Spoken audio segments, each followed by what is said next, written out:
Aloha everybody, I'm Bill Brennan. Welcome to another edition of Honolulu on the Move, the show that brings you the latest news and information about the Honolulu Rail Transit Project. The project has recently wrapped up what's known as the Archaeological Inventory Survey, or AIS, a very significant step as the project looks to resume construction later this year. And joining me today is HART's Archaeological Inventory Survey Manager, Joanna Morsicato. Joanna, welcome to Honolulu on the Move. Well, thank you for inviting me, Bill. Thanks for joining us. Why don't we start at the beginning? Why don't we tell people exactly what an archaeological inventory survey is and why the project has to conduct one? Well, every project actually that disturbs the ground in Oahu has to do one either to comply with state requirements, or in our case, we have both state and federal requirements to conduct the survey. What an archaeological inventory survey is really looking at what's under the ground along our project route, in this case, to find out if there are any historical or prehistorical properties that we might affect. That could be anything from a pile of junk and broken bottles to the other end, and of prime importance in City Center are finding iwi kupuna, or ancestral burials of the native Hawaiians. And we conducted this survey beginning out in Kapolei and coming into town. Is that right? Yes, we have. And let me tell you a couple of things about what we're doing with the survey. The survey consists of a series of trenches that we excavate. In each section of the project, we have done that. And each trench is somewhere between 10 and 20 feet long and 2 or 3 feet wide. And the depth could be anywhere from 3 or 4 feet down to 10 or 12 feet. We're looking to end the trench when we hit something that stops us. It could be the coral shelf, it could be water table, it could be simply a layer where there's no longer any indication that there was any activity. So that's what those trenches are about, and we have brought a picture today to show the different number of trenches we've done on each part of the project. How many did we do in total? Oh, you know, you would ask me the one question I can't answer, but I can tell you, I don't know, like, it's like 400 or some large number. We've done around just under 100 for what we call the West Oahu Farrington Highway Guideway section, which is out in East Kapolei, and there's less activity there, so we've actually completed that quite a while ago. In the Kamehameha Highway Guideway area, we had a smaller number yet, which was 34, and that's completed. The airport section, we did a total of 47. One of the reasons that those numbers seem small is that the likelihood of finding cultural layers out there and or iwi kupuna is very low. And part of that's based on what our archaeologists know. Yeah. And then we come to City Center, where we have, at this point, a total of 259 trenches. City Center's the sensitive area, and at those locations, it's been quite a chore. Our team has been fabulous. We have created a process to do this trenching. It's not just that the archaeologist says, "Oh, I'm going to dig this trench over, in somebody's front yard or in front of their store." We had to go through a very detailed process where we acquire right of entry to properties. Sometimes we're in the middle of the street. When we have an issue with how to work in the street, then we have to maintain traffic flow, and that's another element. We also have prep work before we do the trench, and critical is we call one call to make sure that there aren't utilities there, and that's often an issue because even the utility companies don't know where everything is. So it's quite a challenge, and yes. Our guys have done a fabulous job. We've actually finished the field work 2 months early, and I'd say our team has been just outstanding. So we started in the west, and we did what we refer to as phases 1 and 2. Mm-hmm. Then didn't we leapfrog phase 3 and begin work in the City Center because we knew that was going to be extensive before we began the airport area? Well, we did some of each. We actually, for a while, ran them concurrently because the airport section required fewer trenches. We were concurrently doing both. And in the end, we have actually finished airport ahead of city center, but that's because we had 47 trenches in airport and 259 in the city center area when we were all done.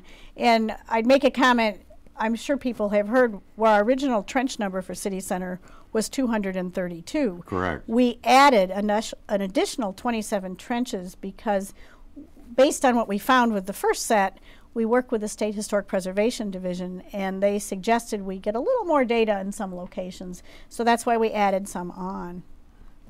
In August of last year, the Supreme Court said that the State Historic Preservation Division erred in saying that we could begin work where we had completed the AIS work. We could begin construction and basically phase in our work, and that was not the way that the Supreme Court saw it, that in fact the entire archaeological inventory survey for the entire route had to be completed before any construction work could be done.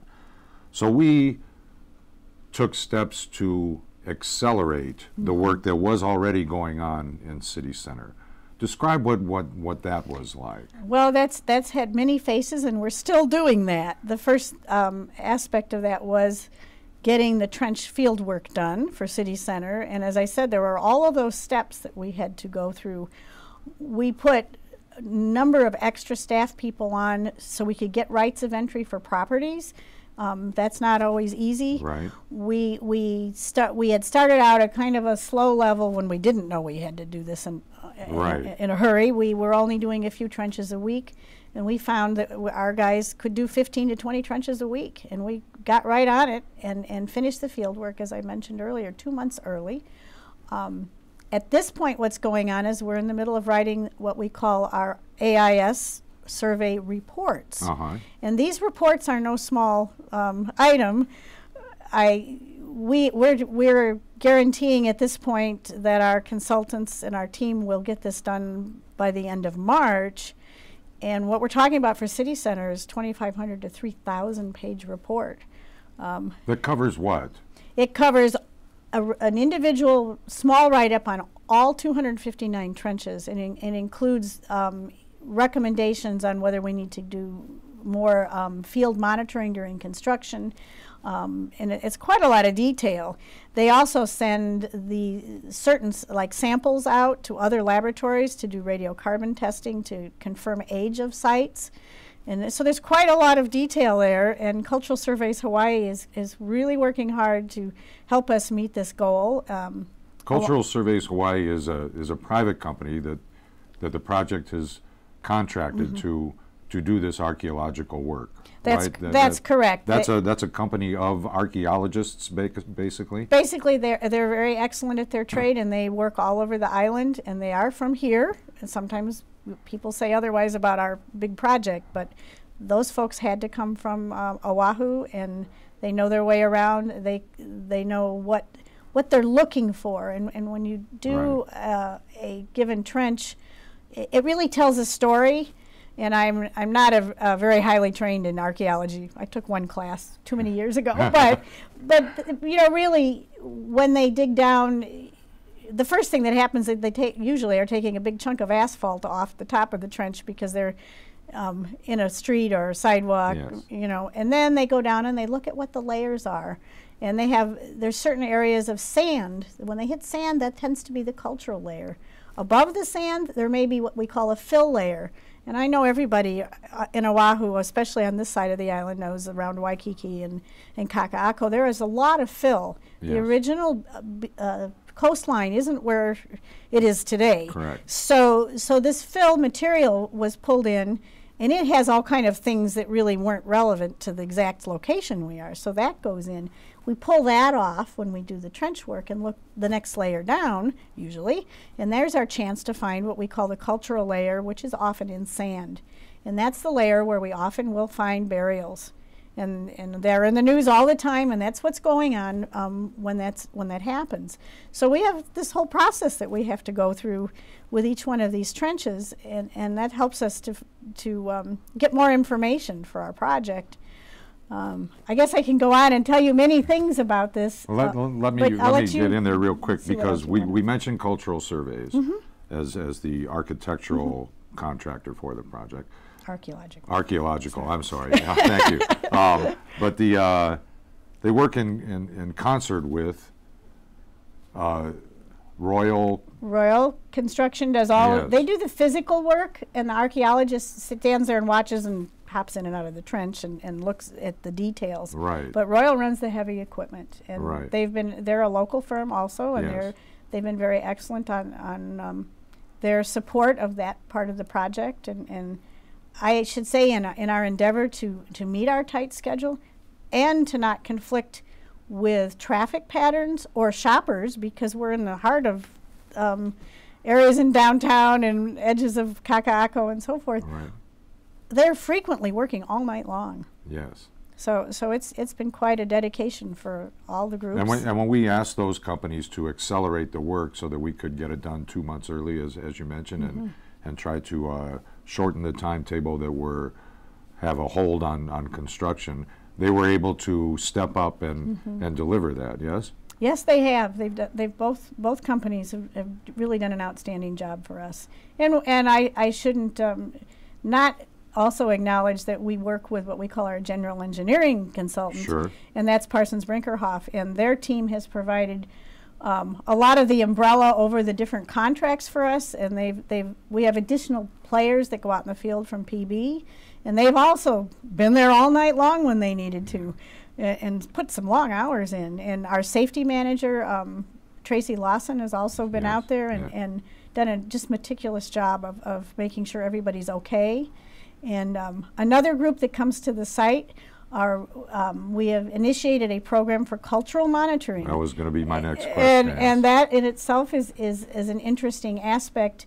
The cultural monitors are very often people who are cultural or lineal descendants of Iwi Kupuna that have been found in that corridor, not in our project, because until we did the work, there weren't any.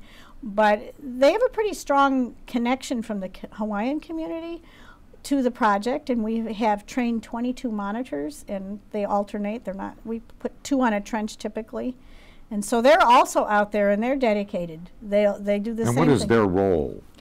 They are really looking after how to put it simply, how we honor and protect what might be found in the trench. Yes. And it's especially important if we find burials, or sometimes we simply find a little bone fragment, and there's a desire to honor and protect those burials and fragments as we find them, or honor the site in general. They watch all of the sites.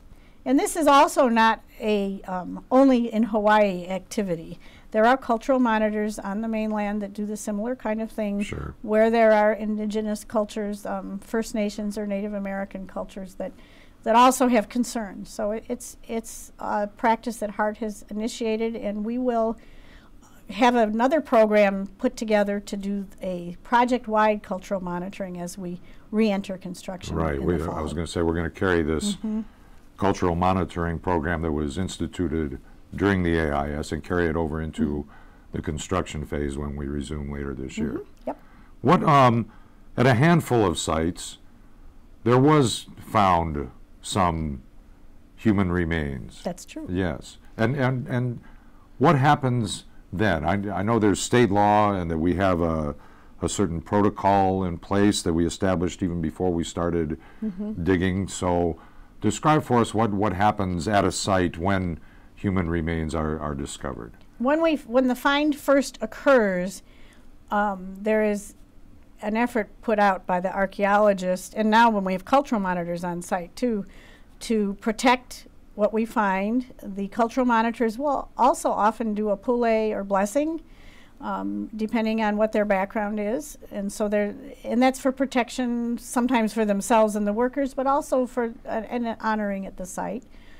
The other thing is that we notify 2 organizations. It's the SHPD office, the State Historic Preservation Division, Right. and the OIBC, the Oahu Island Burial Council. And they usually, depending on what time of day we call them, they try to come out as soon as possible to see what we found. And that's the initial, immediately when we find something, Right. what happens.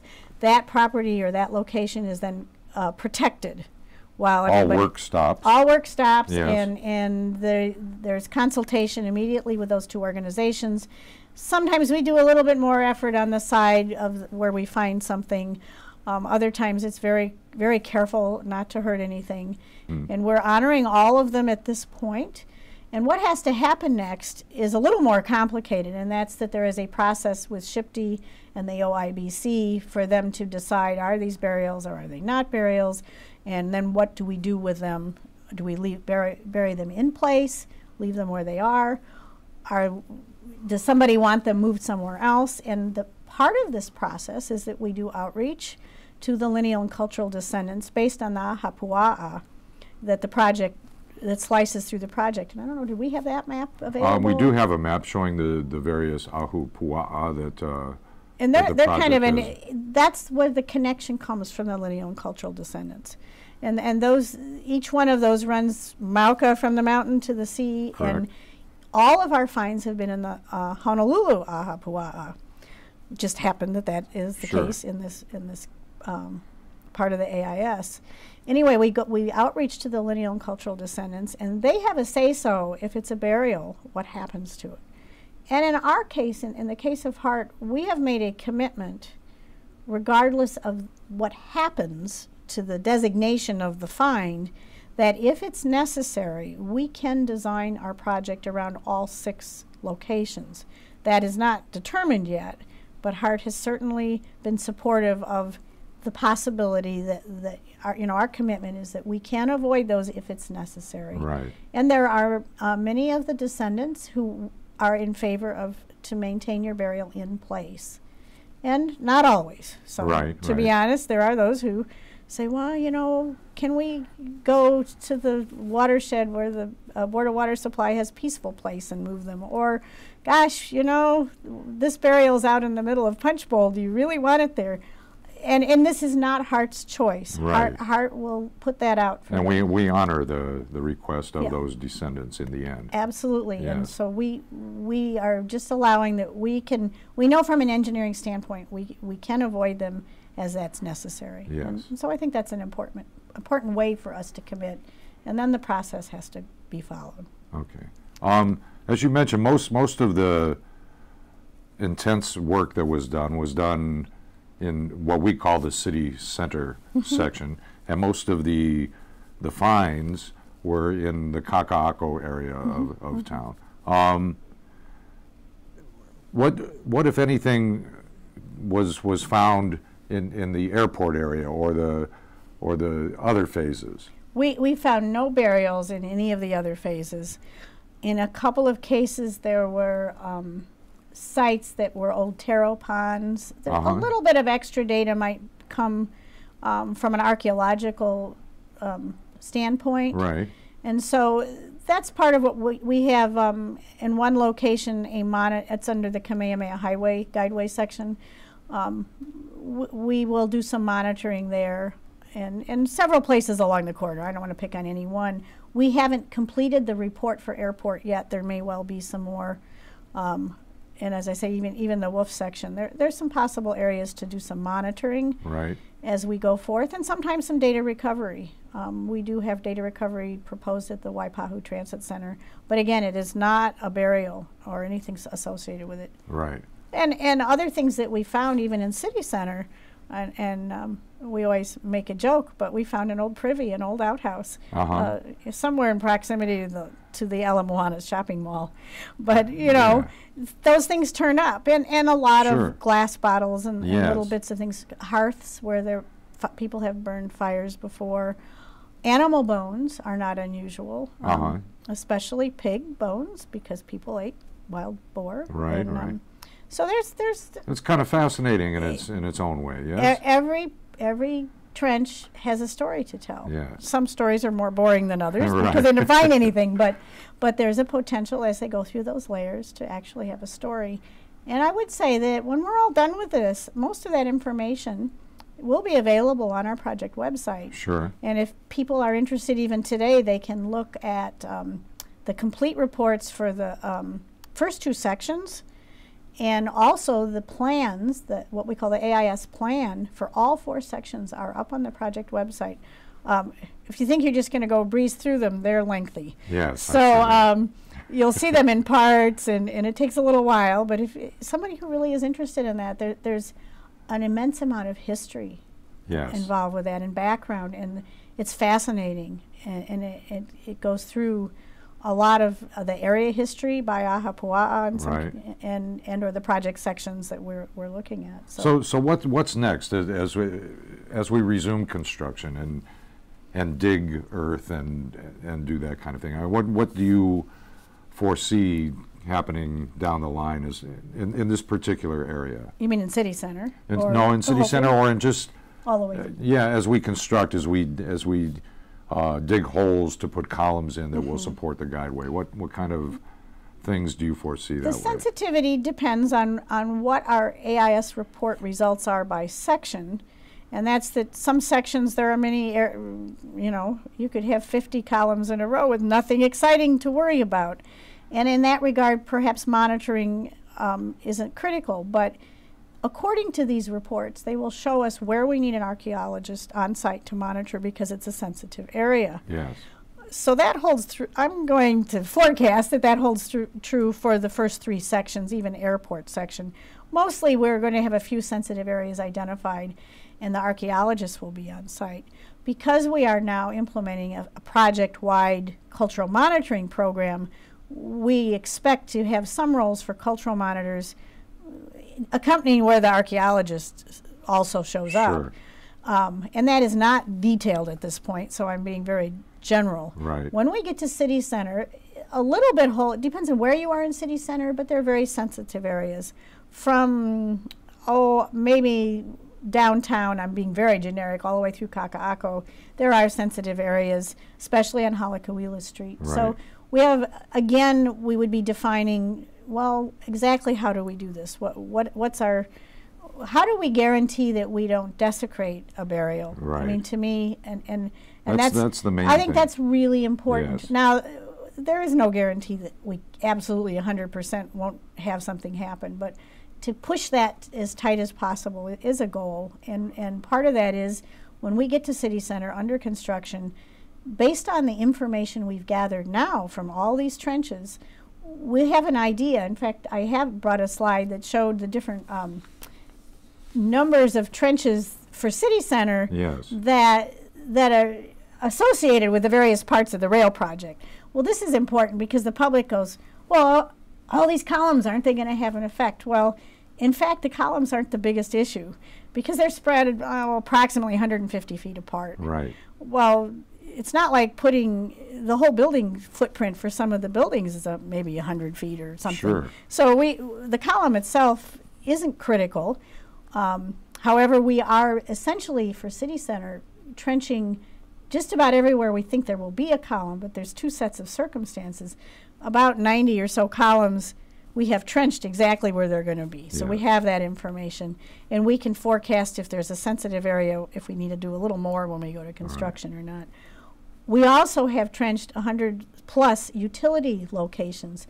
Well, the truth is sometimes we decided to put a column where there were utilities today, and it's an already disturbed area.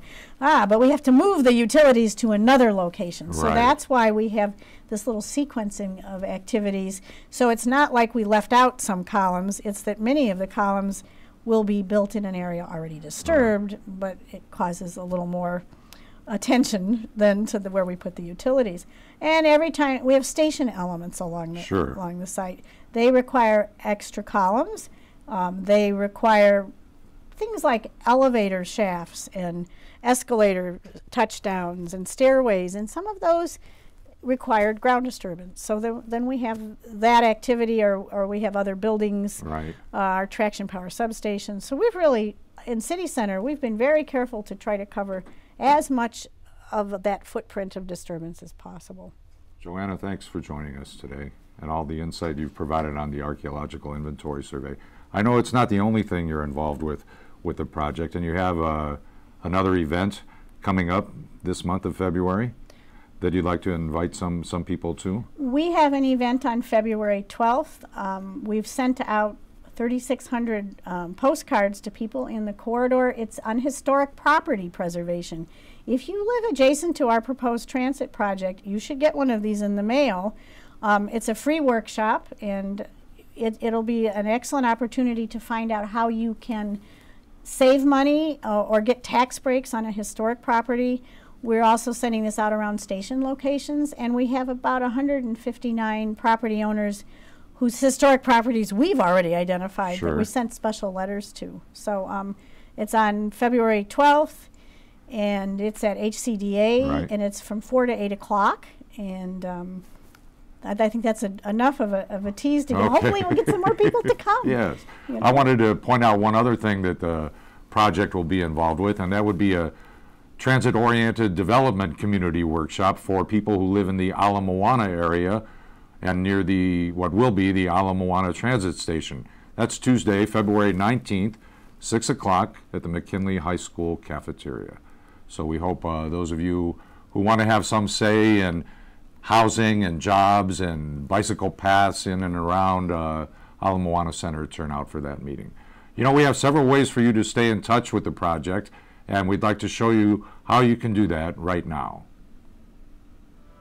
If you have a question you'd like us to answer on our next Honolulu on the Move show, go ahead and hit us up on Twitter or Facebook. Just two of the places where you can stay informed with up-to-date information on the Honolulu Rail Transit Project. And you can view our latest project videos on YouTube or Vimeo.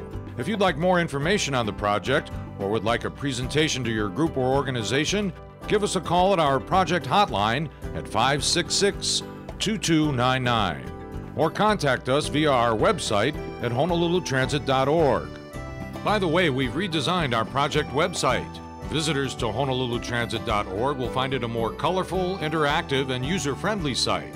You'll be able to keep up with the latest news and information about the project, important meeting dates, times, and locations, and examine the official documents that are guiding the project's planning and construction. Take some time to visit the new and improved honolulutransit.org. And don't forget that you can also join us here every Sunday night at 4:30 p.m. on Olelo Channel 54. On behalf of all of us on the project team, mahalo for joining us today, and we'll see you again next time for another edition of Honolulu on the Move.